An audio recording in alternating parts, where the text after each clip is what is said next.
The Checkpoint is presented by GM Pharma, the first international multinational pharmaceutical company in Georgia. GM Pharma, to serve those who need it most. First of all, please tell us what happened. Elena, thank you so much for the opportunity to tell my story to the community. I really do appreciate it. And I was coming to Georgia as I did last year, to help the OSCE, the Organization for Security and Cooperation in Europe, where I used to work full-time as an official, to run a simulation of an OSCE decision-making process with 25 young leaders from the South Caucasus and Central Asia. I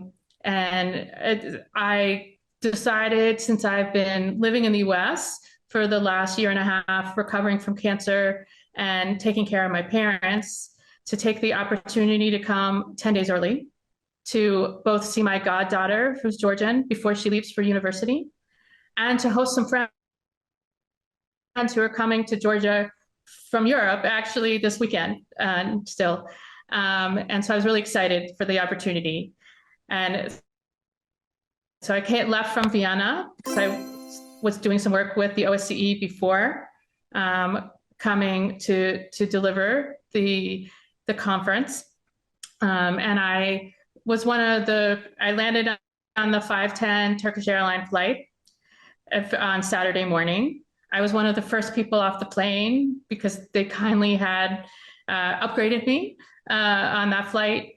And so I just approached the border desk, as I always do, and handed over my American passport. They said, "Gomer Zurbat," and big smile because I was so excited to be back in Georgia. And she lifted up the camera and took a photo, and then she told me, "You need to step to the side." And so I stood over the empty half of the border guard desk for a while. I thought maybe there was a system problem. And then, so about 10 minutes of standing there, I asked her, "Is there something I can help with?" And she said, "No, the system says you need to step aside." And then a couple minutes later, another border guard came and escorted me over to where the office is. And she said, "You need to go sit back there, like behind, like facing the border desks, but there's some seats on the far side." And I sat there, and about 50 minutes to an hour after I had approached the border desk, two border guards approached me, handed me a piece of paper, and said, "We're very sorry, but we're denying your entry into Georgia. You will have to come with us. We're going to detain you until you are able to get on to the next flight back out of the country." How long have you been detained, Maggie? So I was held until the 11 a.m. flight, which was as I learned, when you're being denied entry and escorted back, you have to be the first person on the flight and the last person off the flight. So they escorted me from the holding area at around 10:30. So probably around 4.5 hours. And I will say, when they walked me into the holding area and they walked me into the room they were holding me in, I must have been in shock, because I said, I turned to the gentleman and I said, "Don't you have a room with windows?" in Georgian, and they looked at me like I was crazy. So, but they were very nice. They allowed me, before they confiscated my phone, after they showed me where I was going to stay for 4.5 hours, they allowed me to call my friend who I was staying with in Georgia, and as well as my 83-year-old father back in America, who I had told when I was sitting waiting for the border guards to come to me, I told him I was being held at the border. So he would have been very, very anxious if he hadn't have heard from me. So it was very kind. And I will say, everybody was very truly Georgian when I was there, checked in on me, was so nice to me, let me practice my Georgian a little bit. But unfortunately, that was all my entire experience in Tbilisi. And they didn't explain anything to you? No, when the two border guards approached me with the piece of paper, and they handed it to me, and I asked them, "Is there a reason?" because I was not asked any questions. I was not talked to at all. They said, we don't know. We were just handed this. And I looked at the paper and I said, it says other cases as envisioned by the Georgian government, I believe is what it says. And they said, we don't know. You'll have to, they said you have 10 days to appeal. Perhaps you'll find out then. I've since then, no further explanation either. Yes. Did you send a letter or apply for more explanation? So the Ministry of Internal Affairs is in charge of the border. We've actually done, when I was at OSCE, we actually did work with border guards as well. But we are in the process. I'm working with my Georgian lawyers to put together an appeal since we have 10 days. And since I'm in Vienna, I also had to get things like power of attorneys notarized and apostolized here, and then get that to Georgia, which all takes time. So we're in that process there. I have also talked to the U.S. Embassy and the OSCE, and I believe that they have made some inquiries, but I have no further information.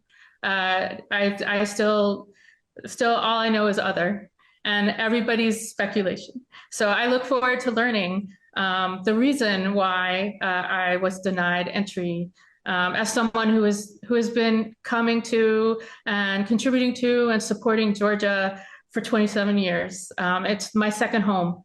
It's my heart home, as I said on my Facebook post, and it is a part of me, and it is who I am. It has been shaped by my experiences with my Georgian friends and the mountains, and all of the amazing, inspiring people and ideas and things that happen in Georgia.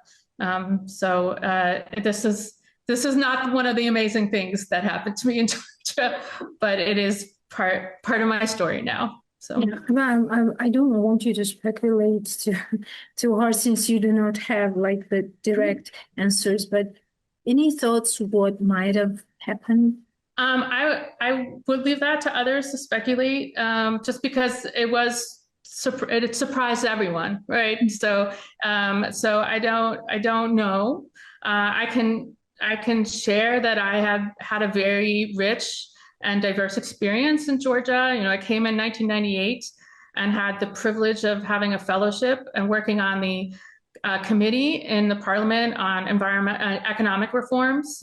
And I was so beautifully hosted by all my friends there, and just got to discover the mountains and the castles and the history and the food, go to weddings and see them suddenly seeing Hava Nagila at a wedding, which was surprising to someone who grew up in Jewish communities.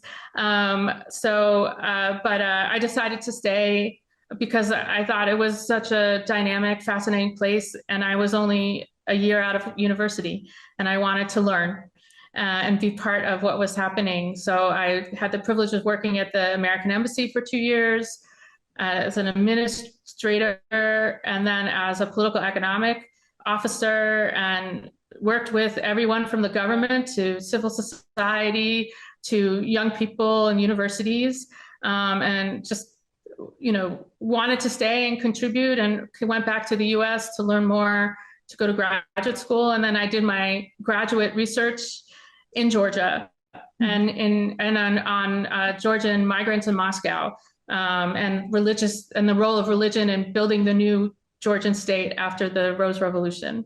So, and then, I've been part of election monitoring missions. When I moved back there in 2015 for 2 years to Tbilisi, because I felt the absence in my heart. And I really wanted to go home after I left the State Department. I had this amazing welcome back into the community, and got to be part of helping build the startup ecosystem that's there today with Gita and Impact Hub and Generator 9.8. And I got to be part of help people who wanted to make Tbilisi better. make it more walkable, make it more green, and work with the government, the city government, to do that. And I was one of 2 non-Georgians who were part of that community, and which is a great honor to be invited in and to work side by side with them. And it was inspiring, and many of them are still very close friends as well. And I worked with international organizations and local Georgian civil society organizations to help them be stronger organizations and to be able to deliver more on what their vision was. And then when I came back in 2023, after I left OSCE and lived there, I again got to be part of the community. And actually, Georgia gave me this great gift in which one of the doctors found my thyroid cancer when my sister was diagnosed with breast cancer. And if I had been in Austria, I would not have discovered it because they wouldn't have looked. So Georgia has given me so much and so many opportunities to explore and learn and to be inspired. So I don't know why. Even more surprising, yes. Yeah, yes. By the way, did you hear from any of those people that you mentioned in different circles? I mean, calling you, asking you what's going on? Yes. I have heard from them, and I know many people on Saturday did outreach on my behalf without me even knowing, to different officials in different places. So I've been really overwhelmed and so grateful for all of the not just the support, but the genuine love particularly from my Georgian friends. And yeah, so there are some of them, and some of those people I've worked with have agreed to write a letter of reference for my appeal, the appeal package I will be submitting next week, once we get all the documents together. And I'm so grateful that to the lawyers who are willing to help me with this. And I have every confidence that they will do everything in their power to make it the best case on my behalf. Yeah, but do you believe in Georgian courts? I was part of helping build the reform. Also in America, we all know you all hope for the best and want to see things move forward. So I have found that if I believe in the best possible outcomes in Georgia, they often happen. But it also the first appeal actually goes to the Ministry of Internal Affairs. So what is your expectation? Do you think this case might stop at, I hope so. I hope it was perhaps a technical error that happened.